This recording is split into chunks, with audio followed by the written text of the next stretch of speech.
ସୂର୍ଯ୍ୟ ଅସ୍ତ ଆସିକି ଡୁବି ଗଲେ କୁଡ଼ିଆରେ ବଇଠିକି ଯାଇକି ଲଠରେ ବସି ପଡ଼ିଲା। ଆଉ ବଳ ନାହିଁ ଉଠିବା ପାଇଁ। ଦିନ ଭଳି ଖାଇକି ମୁଣ୍ଡିଏ ପାଣି ପିଇଲି, ଦୁଇ ଟୋପା ଲୁହ ସରି ପଡ଼ିଛି ଭକ୍ତ ଆଖିରେ। ଭକତ ଲାଗି ଭକତ ବନ୍ଧୁ କେତେ ଦୁଃଖ ପାଉ ଜଣା ନଥିଲା।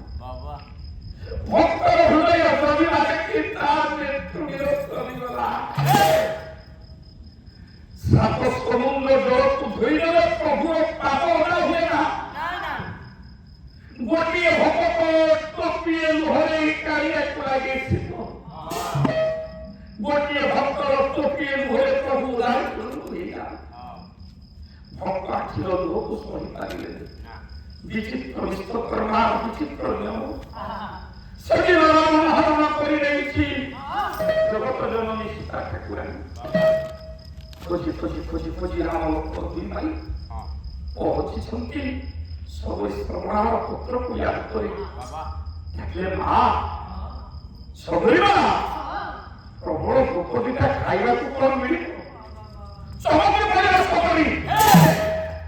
ମୁଁ ତ ସଂସାର ଦେଇଥିଲି, ବିବାହ କରିବି, ସଂସାର ସୁଖ କଣ ଜାଣିନି, ସନ୍ତାନ ସୁଖ କଣ ମୁଁ ଜାଣିନି।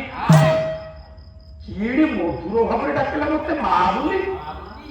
ନାରୀ ଜନ୍ମ ସାର୍ଥକ ହୁଏ ଯୋଉଦିନ ସେ ମା ବୋଲି ଯେଉଁ ଦୁଇଟି ଅକ୍ଷରରେ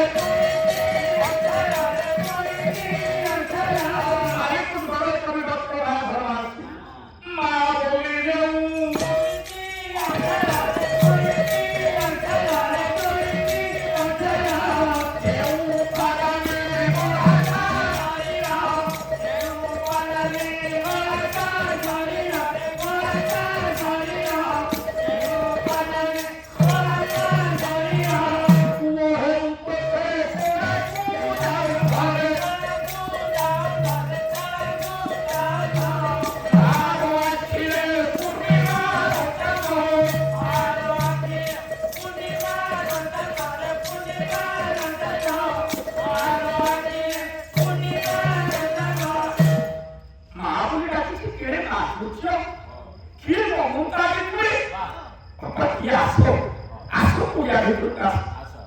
ରାମ ଲକ୍ଷ୍ମଣ ଦୁଇ ଭାଇ ପହଞ୍ଚିଗଲେ।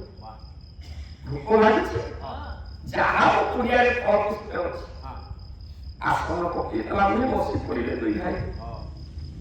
କଥାବିକା ଫଳ ବାଢି ନେଇଛି ରାମ ଲକ୍ଷ୍ମଣଙ୍କ ପାଖରେ ବସି ପଡ଼ିଛି। ପାଖରେ କଣ ତ କାଲିରେ ବିଞ୍ଚୁଛି, ମୋତେ ତା ଆଖି ନାହିଁ, ଅନ୍ଧୁଳି ହେଇଗଲି, ଦେଖାଯାଉନି। ବାପା କଣ ପାଇଁ ତମେ ଉପବାସ? ମୁଁ ତ ତାକୁ ଖୋଜି ଖୋଜି ତାକୁ ଚିନ୍ତା କରି କରି ଆଜି ଉପବାସ। ତମେ କାହିଁ ଉପାସ ରହିଛ? ତମେ କିଏ? କଣ ପାଇଁ ଉପବାସ କରୁଛ? ରାମ ଲକ୍ଷ୍ମଣ ଆରମ୍ଭ କଲେ, ରାମ ଠାକୁର ଆରମ୍ଭ କଲେ, ମା ଏଠୁ ଅନନ୍ତି ଦୂରରେ ଗୋଟେ ରାଜ୍ୟ ନା ତୁ ଶୁଣିଥିବୁ କି ନା ମୁଁ ଜାଣିନି, ଗୋଟେ ରାଜ୍ୟ ଅଛି ଅଯୋଧ୍ୟା। ସବୁରି ଶ୍ରବଣା ଚମକିଲା। ତୋରେ ଗୁରୁ କହିଥିଲେ ଅଯୋଧ୍ୟାରେ ରାମ ଲକ୍ଷ୍ମଣ ଜନ୍ମ ନେଇଛନ୍ତି, ଆସିବେ। ଅଯୋଧ୍ୟା ନଗରୀ କଥା କହିଲାଣି। ଚମକିଲା ସବୁରି ବାପା କହ କହ କହ ହେଲା। ନାଇଁ ଅଯୋଧ୍ୟାର ରାଜା ହଉଛନ୍ତି ଦଶରଥ ନା ମୁଁ ଜାଣିଛି। ନା ମୁଁ ତାଙ୍କରି ପୁଅ ରାମ, ମୋ ସାନ ଭାଇ ଲକ୍ଷ୍ମଣ।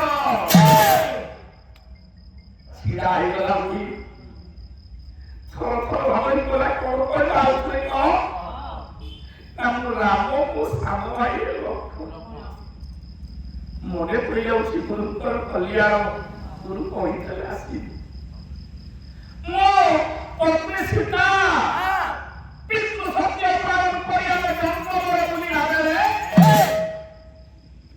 ଅବଗତ କରି ରାକ୍ଷସ ରାବଣଙ୍କ ସ୍ଥିତି ନେଇଯାଇଛି। ତାକୁ ଖୋଜି ଖୋଜି ମାରିବ ଭୟ କୁଆ କିଛି ଖାଇବ, ପ୍ରବଳ ଭୋକ, ଉଠି ଖାଇବା ପାଇଁ ତ କୁଡ଼ିଆକୁ ପଳେଇ ଯାଇଛନ୍ତି। ସବୁରି ଶ୍ରବଣା ଆରମ୍ଭ ଅସ୍ତ୍ର ହୋଇଯାଉଛି। ଏ ପ୍ରଭୁ ଦୀର୍ଘ ଦିନର ଆଶା, ଦୀର୍ଘ ଦିନର ଆକାଂକ୍ଷା, ଯାହାକୁ ପାଇବି ପାଇବି ବୋଲି ବିବାହ ବେଦୀ ଉପରୁ ଉଠି ଆସିଲି। ଯାହାକୁ ପାଇବି ବୋଲି ଜୀବନ ଭରି ଫୁଲ ଫଳ କରୁଛି ଗୁରୁଙ୍କ ସେବା କରୁଛି। ଏତେ ଦିନ ପରେ ରାମ